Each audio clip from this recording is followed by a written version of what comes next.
Arrange letter, সাজিয়ে লিখি। শব্দগুলো এলোমেলো দেওয়া আছে, এগুলোকে সাজিয়ে লিখতে হবে।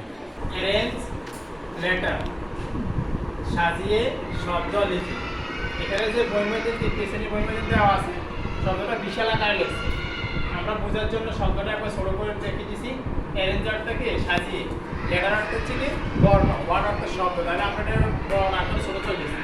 অ্যারেঞ্জ লেটার, সাজিয়ে শব্দ লিখি। দেখো লেটার শব্দটা আছে, লেটারে আছে, ওয়ার্ডে আছে, মিনিংয়ে আছে।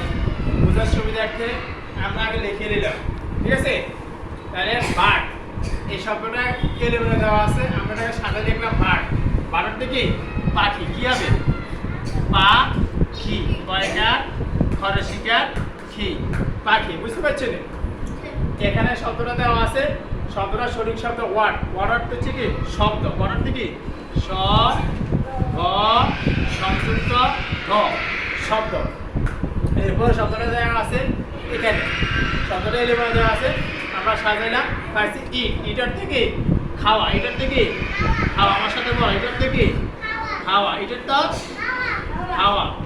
সব বুঝতে পারতেছেন? সবাই দিকে রাখতে পারো করলে তো। এখানে শব্দটা যেটা দেওয়া আছে, এটা আমরা সাজাইছি, পাইছি আর পাইছি ম্যান। ম্যান অর্থ মানুষ। যোগ করে বল, ম্যান অর্থ মানুষ। কয়কার মা, মানুষকার নু, অতিনাশ স, মানুষ। ঠিক আছে? এরপর আমরা যে শব্দটা লিখলাম সর্বশেষ, সেই শব্দটা এখানে দেওয়া আছে, আমরা এখানে সাজাইছি পাইছি বুক। বুক অর্থ বই। বুক অর্থ কি বই। আর কয়েকটা শব্দ দেওয়া আছে, এই শব্দগুলো আমরা পরবর্তীতে দিতেছি আগামী ক্লাসে। আজকে এই পর্যন্ত, ঠিক আছে।